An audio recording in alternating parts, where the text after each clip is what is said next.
தினம்தோறும் விளக்கேற்ற நல்ல எண்ணெய் இதயம் நல்லெண்ணெய்.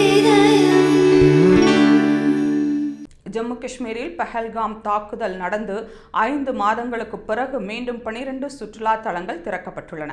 கடந்த ஏப்ரல் 22ஆம் தேதி பஹல்காமின் பைசரன் பள்ளத்தாக்கில் நடந்த கொடூர தாக்குதலில் 26 பேர் கொல்லப்பட்டதை அடுத்து பாதுகாப்பு காரணங்களுக்காக 50க்கும் மேற்பட்ட சுற்றுலா தலங்கள் மூடப்பட்டன.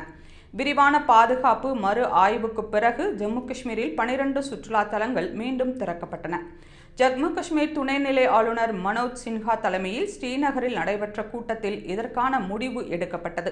இதுகுறித்து பேசியுள்ள மனோஜ் சின்ஹா, முழுமையான பாதுகாப்பு மறு ஆய்வுக்கு பிறகு ஜம்மு காஷ்மீரில் மூடப்பட்ட சுற்றுலா தலங்கள் மீண்டும் திறக்கப்பட உத்தரவிடப்பட்டுள்ளது.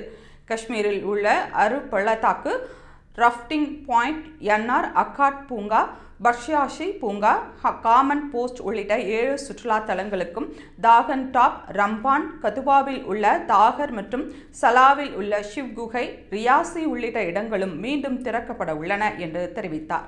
கடந்த ஜூனில் பஹல்காம் சந்தை, வெரிநாக், கோகர்நாக், அனந்த்நாக்கில் உள்ள அச்சாபால் தோட்டங்கள், ஸ்ரீநகரின் பாதாம் வாரி பூங்கா, அஸ்ரத் பால் அருகே தக்தீர் பூங்கா உள்ளிட்ட இடங்கள் திறக்கப்பட்டன.